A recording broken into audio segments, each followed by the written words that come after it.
გამარჯობა, თქვენ უყურებთ იურისპრუდენციას და დღეს ვისაუბრებთ პოზიტიური სამართლის თეორიაზე. პოზიტიური სამართალი ან იურიდიული პოზიტივიზმი ამტკიცებს, რომ სამართლის არსებობა და შინაარსი დამოკიდებულია სოციალურ ფაქტებზე და არა მის მორალურ ღირებულებებზე.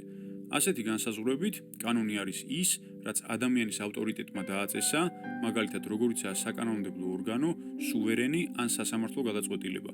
აღნიშნული შეხედულების მიხედვით კანონი შეიძლება იყოს ვალიდური და სავალდებულო მაშინაც კი, თუ მის სამართლიანობაზე აზრთა სხვადასხვაობა არსებობს. ძირითადი კონცეფცია: კანონისა და მორალის გამიჯვნა. ეს არის პოზიტიური სამართლის ცენტრალური პრინციპი. პოზიტივისტები ამტკიცებენ, რომ კანონის მოქმედება, ანუ მისი იურიდიული ძალა, სრულიად განცალკევებულია მისი მორალური სამართლიანობისგან. მაგალითად, კანონი შეიძლება ადამიანთა გარკვეული ჯგუფის აზრით იყოს უსამართლო ან მორალური თვალსაზრისით დაუვისაგანი, მაგრამ თუ იგი მიღებულია კანონმდებლობით დადგენილი წესით, ის მაინც არის მოქმედი კანონი. სოციალური ფაქტები, როგორც სამართლის წყარო. პოზიტიური სამართალი ემიჯნება ბუნებითი სამართლის იდეას, რომ სამართალი მომდინარეობს ღვთიური, რაციონალური ან მორალური პრინციპებიდან.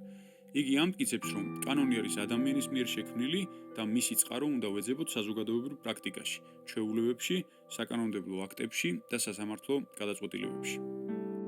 პოზიტივიზმის მიხედვით, კანონი არსებობს იმიტომ, რომ ადამიანებმა ის შექმნეს კონკრეტული სოციალური პრაქტიკის მეშვეობით, როგორიცაა კანონმდებლობის მიღება, სასამართლო გადაწყვეტილებების მიღება და წეს-ჩვეულებების დაცვა.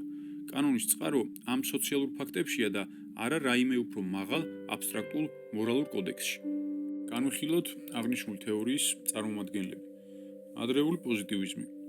ჯონ ოსტინი თავის მე-19 საუკუნის ნაშრომში განსაზღვრავს კანონს როგორც სუვერენის ბრძანებას, რომელსაც თან ახლავს სანქციის მუქარა, სადაც სუვერენი არის პიროვნება ან ორგანო, რომელსაც საზოგადოება ჩვეულებრივ ემორჩილება, მაგრამ თავად არ ემორჩილება სხვას, სადაც ბრძანება არის წესი, რომელიც ავალდებულებს ქცევას, სადაც სანქცია არის უარყოფითი შედეგი, რომელიც პირს დაემუქრება ბრძანების შეუსრულებლობის შემთხვევაში.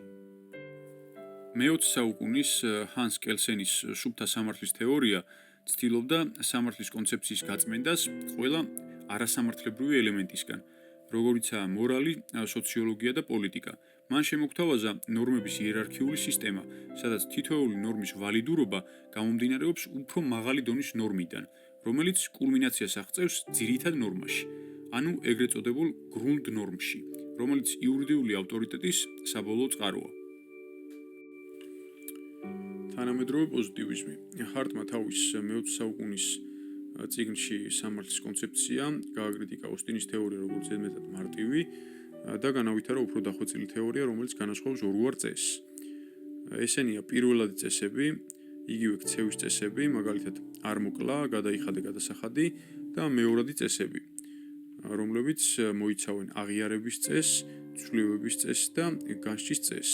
ისინი შეეხებიან თუ რა ითვლება კანონად მოცემულ სისტემაში, ასევე როგორ უნდა შეიცვალოს ან გაუქმდეს კანონი და სასამართლოების როლი განსჯის წესთან დაკავშირებით. აქვე უნდა ვახსენოთ ჯერემი ბენთჰემი, მე-18-19 საუკუნეები.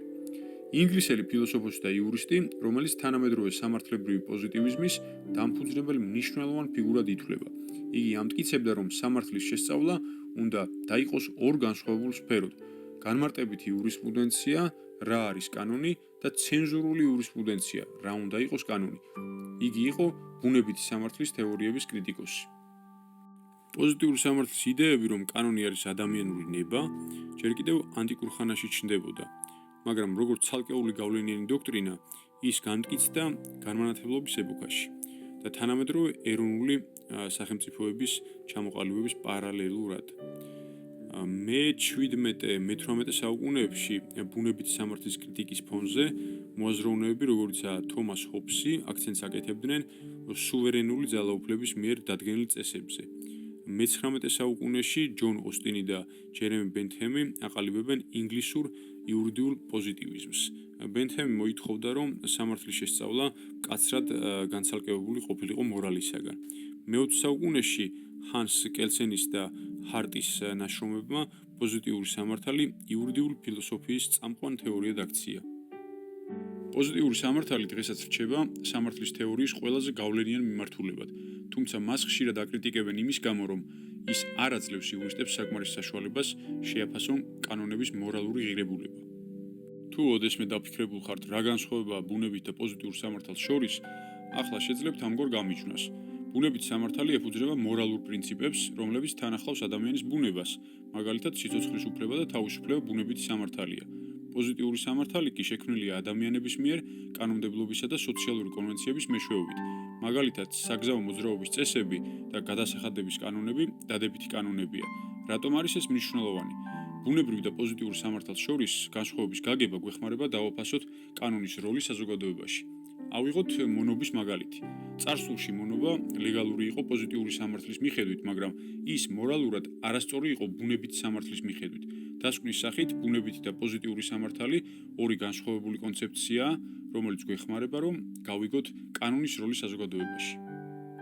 მადლობთ, რომ მისმენდით, გაგრძელება იქნება.